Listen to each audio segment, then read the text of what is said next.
about you? Have you ever been into any cheesy lines? No. When you go up to girls. Yeah, I can't say that I've tried any lines on girls in bars. But I have got some to read out here. But, Joe, before you start, is there a guy equivalent? Do guys fall for the same cheesy pickup lines? No, it's all visual. Is it? Yeah. All very superficial. At least there's nothing superficial about it. Joe, what's your line this morning? Do you have a map? Oh. Yeah. Because No, I just waxed. This is not I knock. I suppose I thought you meant to answer, but you're not, obviously. Because I just keep getting lost in your eyes. Oh. Chicks will think that. Yeah. Are any of Tony. these from Sam Newman? Is that where these are coming from? This one says, "Hello, I'm a thief and I'm here to steal your heart." That's not. Or you could change heart to flat screen television. That might work. I'm actually a thief. Yeah, Give me your that's money. right. I'm not even sure if this is a pickup line. I think it's a confession. But that's not going to work. You don't think so? I don't know, it feels like a road. Have you ever used one? I don't use them. Nobody's impressed when you say I'm recently sacked from a radio network. That doesn't seem to work. But I often get women coming up to me and accusing me of being Andrew Denton. So, and then they'll often add, "And I hate Andrew Denton." So, you know, I don't know what to say to that. Or they'll say that they've seen me on TV and that I was terrible, and that's when I claim I was Andrew Denton. So, yeah, that doesn't work. Ray, you must have one there. The one I have that was handed to me is, "Hey," which is similar to yours, Jonesy. "Hey, I just realised this, but you look a lot like my ex-girlfriend. But my own personal preference is, hello, I'm Mr. Right. Have you been waiting for me?" Right. I like that. And how many times has that worked? Not a lot yet, but we're still working on it. How does your wife feel about that, right? How does Mrs. Chesterton feel about that? Well, she didn't fall for it. I'm wondering if you could work on the delivery a little bit. Hello, I'm Mr. Hello. Do you do Hello, any I'm Mr. accents? Right. French accent? Can you? That You might look be like it. you've been held by Al-Qaeda and you're reading a statement. I like this one. This is really cool. I'm going to use this on you, Kat, because it's going to look weird if I do it on Ray. So this is what I do. I lick my finger and I touch you and then I say, "Hey, let's get home and get you out of those wet clothes." Oh, that's shocking. I think that's when you produce the mace. At that point. That's when it comes out. Is that creepy? Yeah. Or That- 000. Sorry, Kat. Yeah, no, that's weird. I felt something. So, all up, pick-up lines for blokes don't work. But I've got to tell you there, and I get this survey, 6 out of 10, some of them are actually quite nice. Girls like to be flattered. Don't look at... You want to frown at me, but you can't. No. I think we should just move on. Okay. Well, now Joe has spoken. Joe's bored. Girls can also have lines themselves if they're looking for blokes, but they forget sometimes they have great rebuttals. And I had a mate once who fronted a girl on a tour, and in the art of making gentle conversation said, "Oh, well, what do you do for a living?" And she didn't fancy him at all, which you could play. She said, "I'm a female impersonator." It's the best put down I've ever heard for a bloke with all sorts of aspirations. And you were caught out by this. Yeah, so embarrassed walking back to my seat. Okay, listen, you've got a new book out called Nesta, and we need to talk about... There are a couple of chapters in here that disturbed me somewhat. Oh, I'm sorry about that, Kerri-Anne. But we need to have more information. So after this break, that's what we're going to have a look at. So apparently we've got something for you, so have a look. Oh, hang on, what? No, you know what I've got? Oh, we're going to take a break. Oh, remember a couple of months ago, Joe, I told you we found somebody from Brisbane.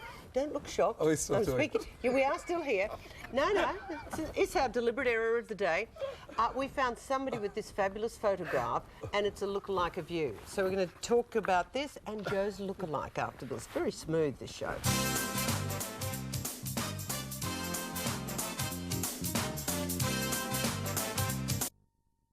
Welcome back. We've got Tony and Joe and Ray and Jonesy. Now, in your book, A Nest of Occasionals, reading a part that really disturbs me, in the past couple of years, you've had 5 different cameras observe your... Well, it is actually over a 20-year period. Oh, 20, yes, not 5. I go backwards through them. I have had, yes, literally every camera which can be inserted into the male human body. There are 5 of them, think about it. And the story is called Access All Areas. I've had them all. Will it become a movie? Spielberg or somebody? Or? Well, I was thinking that maybe if you could get all 5 of them done at once, you could sort of turn your body into the Big Brother house and just have organs voted out of your body. One wonders where the diary room is. Oh, no, where would that be? Joe wants to know. What happened? Like, it's cameras. Yeah, So I speak exploratory cameras. went into. Yes. It's like Fantastic Voyage. It's not like Fantastic Voyage. Where a They little live ship. in you. Well, you can have one. No, you can have an exploratory up your nose that goes down the back of your throat. There's one that goes into your stomach. There's one that goes into your lungs. There's one that goes, well, let's not beat about the bush, round the back. And then there's the most disturbing one of all, and I think you can imagine Why what would that you is. do that though? Well, no, it wasn't a fun project. I didn't see the brochure and go, well, Luna Park's closed. Can I get the colonoscopy? It was advised by the doctor. It's not the after party at the Cointreau Ball, Joe. Oh, okay. It's I thought you elected to do it for some No. Just out of reason. boredom. it's a procedure. It's a medical So procedure. was everything okay? Everything was okay, pretty much okay. I was told I have something called sarcoidosis, which is it's a dormant condition, so I don't have any symptoms whatsoever. But the doctor said it's derived from the same Latin word as sarcasm. So it's literally a sarcastic illness. Oh, I won't kill you. Right. And Are you worried about this? Are you going in for a checkup? Have you been cleared? I am cleared. You're Yeah, okay. very much cleared. He just wants to know if it's contagious. That's all he's worried no, about. because I'm a hypochondriac. So should I be getting this? Should I get well, these it's- cameras? Get the cameras. You're over 40. Not one it's of these time- ones here. Well, no, that wouldn't be. That's the smaller ones. No, that are you're right. available. Luckily. Has everybody had their correct test? We did discuss this some time ago. I got my ears syringed just recently. I've been doing some snorkeling, and my ears and the plugs of wax that came out. No, really, like I think you'd have the always had government enough about all rang. these medical They wanted it on the conditions. PM's plane. They said, "We'll whack that on the plane for sustenance in case." There's Oh, no... stop. There's no need for That's that. gross. Oh, hang on.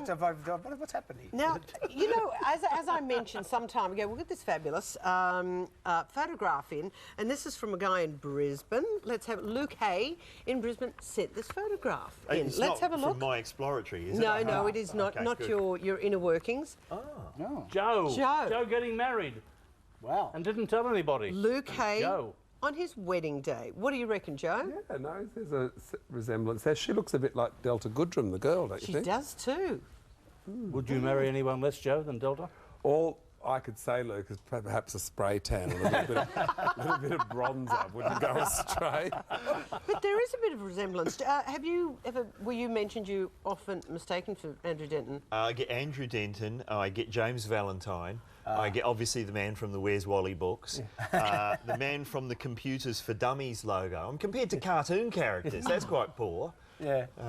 And Godwin Gretsch was a recent one. The Treasury dude with the That's what I thought of. Oh, there's Joe, that's me. See, that's me. No, and there is actually there's one called Canadian Finance for Dummies, which is actually written by someone called Tony Martin. So it's a double lookalike. There is things you could do so that people didn't say that anymore. I could get rid of the round glasses, Yeah. is what you're thinking. Yeah. Well, everyone's gone over to the... I think I am the last person with the round glasses, but I have quite big eyes. So if I wear those rectangular glasses, I look like a Nazi scientist. Or contact lenses. I have something called keratoconus, which is... You are riddled with all cone-shaped sorts of hernias. I'm riddled with osises. You're an episode of VR. Well, I literally have hemochromatosis, keratoconus, scoliosis, and also sarcoidosis. So I think that's almost enough for a song. I've got really. everything. It's like watching your own Von Trapp family. It's a musical number. So, Joe, what else are you suggesting for Tony? Well, no, like... Are you saying a would be to makeover? lose, yes. Tony lose doesn't the have a makeup. Look at his glasses. Tony. Well, I was recently, we don't have the footage queued up, but I recently played Vince Colosimo's boyfriend in The Librarians. No one saw this, and I didn't wear my glasses, and most people didn't recognise me. And I got very... You're acting like I'm making this up, but it's actually, it's on YouTube, and people are saying that we were quite a good couple, me and Vince. Would you do anything with his hair? You see, Mr. Makeover specialty here. Let's get back to the Vince Cosimo's boyfriend bit. He's all hands, that Vince Colosimo, I will say that. Oh, I can imagine. Okay, is anybody else you ever get mistaken for I got, anybody? this is the weirdest thing in the world. Remember Anna Nicole Smith went to this function one time and she thought... I was with you. She thought that I was Tommy Lee. Oh, yeah. I was The there. Motley Crue drummer. She came and she was off her mind and she said, "What are you doing here?" And she came over and she felt my bum. And the dude, that Howard Stern, you know, that lawyer guy, he said, "Yeah, it's just go with it." Because I was actually with you. It was an Oscars party. And sometimes Rick Springfield. Yeah. Oh, Rick Springfield. Yeah, I get it. And Ray, what about you? Mistaken? Yeah. Oh. There's Ray as Rick Springfield. It's uncanny. Which I'm one's working Ray? there. You're right. Jesse is a friend. Okay, Ray, are you mistaken for anybody? I think years ago William Bendix, but apart from that, no. No one? No, I can't think of anyone. I know you found somebody, but I don't know who. Oh, I didn't do that, Ray. They're a cruel one here. Have you seen him No. drive a car? He was on a roller coaster before he came. On that note, I find that completely unforgivable. Joe, we'll shortly see you for the makeover. Gentlemen, thank you so Kate. much. We've got a lot more coming up. And in about 10 minutes, the retrosexuals who are finding new love with old flames. But now here's something for you.